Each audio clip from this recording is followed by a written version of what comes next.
देख रहे हैं इंडिया का नंबर 1 चैनल नव भारत प्राइम न्यूज, सबसे तेज सबसे आगे। फिरोजाबाद के शुकुआबाद पहुंचे समाजवादी पार्टी के राष्ट्रीय अध्यक्ष अखिलेश यादव ने मैनपुरी के विधायक राजू यादव के गांव नोकटा में कथा कार्यक्रम में भाग लिया। उसके बाद अखिलेश यादव शुकुआबाद पहुंचे सिरसागंज के विधायक सर्वेश यादव के आवास पर, जहां उनके पिताजी के त्रयोदशी कार्यक्रम में शामिल हुए। अखिलेश यादव के साथ प्रोफेसर रामगोपाल यादव और तेज प्रताप यादव भी साथ में मौजूद रहे। मीडिया से खास बातचीत में अखिलेश यादव ने भारतीय जनता पार्टी पर जमकर निशाना साधा।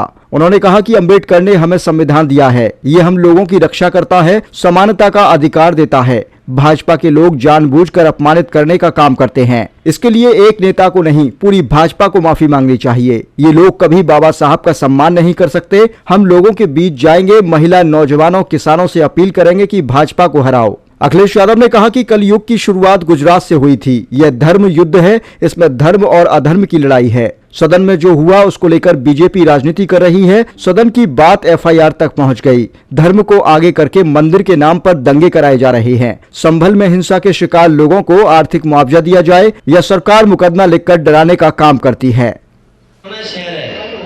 यहाँ अगर खोद दो तो न जाने क्या मिले। कई ऐसे भाजपा के नेता हैं, उनके घर खुद जाए तो न जाने क्या मिलेगा उसके अंदर। भाजपा के नेताओं के भी घर खुद जाए तो न जाने क्या मिलेगा उसके अंदर। हमारा आपका घर खुद जाए, पता नहीं क्या मिलेगा। ये धरती कब से है? मान लो हम भगवान श्री कृष्ण को याद कर रहे हैं तो 5000 साल हुए भी, 5000 साल ही हुए क्या स्वामी जी? कितने साल हो गए? 5000 साल की तो हम इतिहास जानते हैं। ये धरती 1 लाख साल से है और मनुष्य कब से आ रहे हैं, कब से जा रहे हैं। तो कहीं खोद दो के क्या ना मिल जाए वहां पर।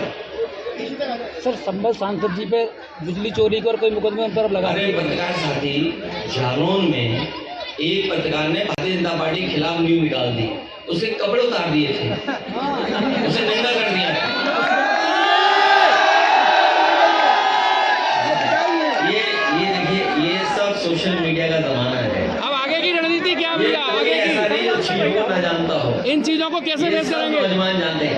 इसलिए हम समाजवादियों की या जो भी सरकार में है उसके सामने चुनौतियां पड़ी हैं कि इन नौजवानों का भाग्य कैसे बेहतर हो। एक मेरा क्वेश्चन है, अभी आपने मंच से बात की थी, भगवान श्री कृष्ण ने गुजरात में प्राण त्यागे थे और कल ये गुजरात से शुरू हुआ। क्या आप ये मान रहे हैं कि ये मोदी जी की तरफ है, योगी जी की तरफ है, अमित शाह की? जो इतिहास है, जो पौराणिक कथाएं हैं या जो सच्चाई, उसको हम और आप टाल नहीं सकते। भगवान श्री कृष्ण का ये कार्यक्रम है और मैं चाहता हूँ कि आप लोग भी इसे रिसर्च करो, जानकारी दो, हासिल करो कि क्या सच्चाई है उसमें। क्योंकि जब भगवान श्री कृष्ण ने जिस समय प्राण छोड़े उसी समय से मान्यता है कि कलयुग शुरू हो गया। और वो स्थान जहाँ पे भगवान श्री कृष्ण ने प्राण छोड़े वो गुजरात में है, सोमनाथ के बगल में है। और जिस पेड़ पर भगवान श्री कृष्ण बैठे थे, अगर मैं आपसे पूछूं कौन सा पेड़ था तो बता सकते हो क्या?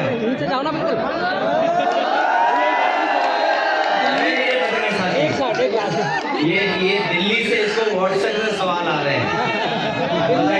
दिल्ली के पूर्व मुख्यमंत्री अरविंद केजरीवाल, आगे की रणनीति क्या हुई है? 27 का प्लान क्या है? उपराज्यपाल DK सक्सेना जी ने ईडी को मंजूरी दे दी, इसमें आपकी क्या है? देखिए, ये चुनाव आ गया है, इसलिए ईडी भी आ गई है। चुनाव आते ईडी, इनकम टैक्स आ जाती, चुनाव आते CBI आ जाती। ये कौन सी नई बात है? सब जानते हैं बात। सर, समाजवादियों की अब क्या रणनीति? हमारी रणनीति ये है कि नौजवानों का साथ लें, किसानों को जागरूक करें, माता बहनों को भविष्य में हम लोग सम्मान देंगे। चाहे हमें किसी रूप में सरकारी योजनाओं से उनकी सुरक्षा, उनके स्वास्थ्य और उनके सम्मान के लिए कोई योजना बनानी पड़ेगी तो हम लोग बनाएंगे। पूर्व में भी हम लोगों ने अच्छी योजनाएं बनाई थी जो आज भी जनता को दिखाई दे रही हैं। चाहे वो एम्बुलेंस हो, चाहे पुलिस को गाड़ी हो, चाहे वो लैपटॉप हो, और चाहे बड़ी बड़ी सड़कें बनाई हो, चाहे बिजली का इंतजाम किया हो, नहरों का पानी फ्री किया हो, सब याद है। अंतिम सवाल, अंग्रेजों से लड़े थे भगत सिंह चंद्रशेखर, अंग्रेजों से लड़े थे भगत सिंह चंद्रशेखर, लोहिया जी लड़े इंदिरा जी के इमरजेंसी से। अब इस वक्त पे आप लोग कैसे देखेंगे? लोहिया जी लड़े थे इमरजेंसी में, अंग्रेजों के जमाने में चंद्रशेखर और भगत सिंह जी हुए। अब इस जमाने में आप इस लड़ाई को कैसे? नहीं, ये लड़ाई लगातार चलती रहेगी क्योंकि भारतीय जनता पार्टी ने बहुत बड़े पैमाने पर नुकसान किया है। हैं। ये बातें तो बड़ी बड़ी करते हैं। कल भी अगर आपने सुना होगा कुवैत का भाषण, प्रधानमंत्री जी का कुवैत का भाषण सुना होगा कि न जाने कितनी बड़ी चीजें बता रहे हैं, लेकिन जमीन पर कहाँ है? कुछ नहीं है। जमीन पर क्या है? अगर दो लोग सक्सेसफुल हो जाएं तो वो देश के लिए कितना फ्रूटफुल साबित होंगे। हमें बड़े पैमाने पे नौजवानों को नौकरी रोजगार देना है। हमें वो इंतजाम करने हैं जिससे बड़े पैमाने पे नौजवानों का रोजगार मिले, नौकरी मिले। वो फैसले हम लोग को लेने हैं। सर, संसद में इस तरह बहसबाजी हो रही है, धक्का मुक्की हो रही है, सर मर्यादा को लेकर क्या कहेंगे? मर्यादा भंग नहीं हो रही। ये सत्ता पक्ष में जो सरकार के लोग हैं उनको सोचना समझना चाहिए था। सरकार रास्ता निकालती है, स्पीकर के माध्यम से अगर कोई ऐसी घटना हुई थी तो सभी पॉलिटिकल पार्टी के लीडर्स को बुलाया जा सकता था, बात की जा सकती थी। लेकिन आप बहानेबाजी देखिए उनको, ये सब जानते हो आप बहानेबाजी थी। और कई लोगों ने ऐसा कहा है कि ऐसा ड्रामा, ये खोदने वाले लोग भारत के सौहार्द को खोदेंगे। और पहले भी गलत, क्योंकि जब हमारे देश में प्लेसेस ऑफ वर्शिप एक्ट पहले से मौजूद है और प्लेसेस ऑफ वर्शिप एक्ट इस बात की पाबंदी लगाता है कि किसी तरह की चीजों में इस तरह के सर्वे, इस तरह के खुदाई के काम न हो। लेकिन भारतीय जनता पार्टी जानबूझ करके इन मसलों को इसलिए उठा रही है क्योंकि किसान के सवाल पर वो बात नहीं करना चाहते।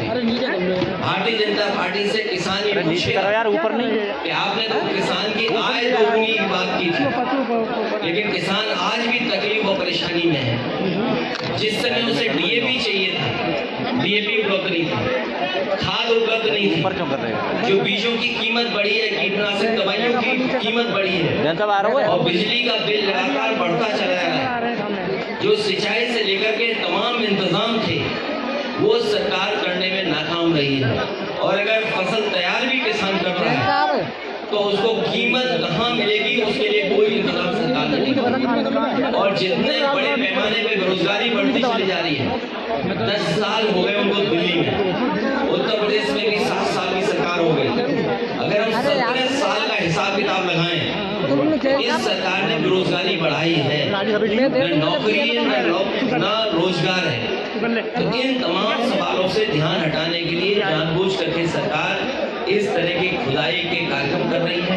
और आज अगर भारतीय जनता पार्टी के अंडरग्राउंड जो पॉलिसी बनाते हैं, ये पाइपलाइन जो अंडरग्राउंड पड़ती है, उसी तरह भारतीय जनता पार्टी की विचारधारा अंडरग्राउंड अंदर ही अंदर काम करती है। ये बात पहले भी कहनी चाहिए थी। लोगों की जान चली गई, लोगों के घरों में छापे पड़ रहे हैं, बिजली के नाम पर 2-2, 3-3 हजार लोगों के यहाँ एफआईआर दर्ज हो गई।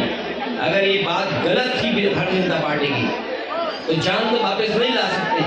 उन्हें मुआवजा देना चाहिए उन गरीब परिवारों को, और जितने भी झूठे मुकदमे लगे हैं, चाहे वो सांसद पे हो चाहे किसी को, सब वापस देना चाहिए।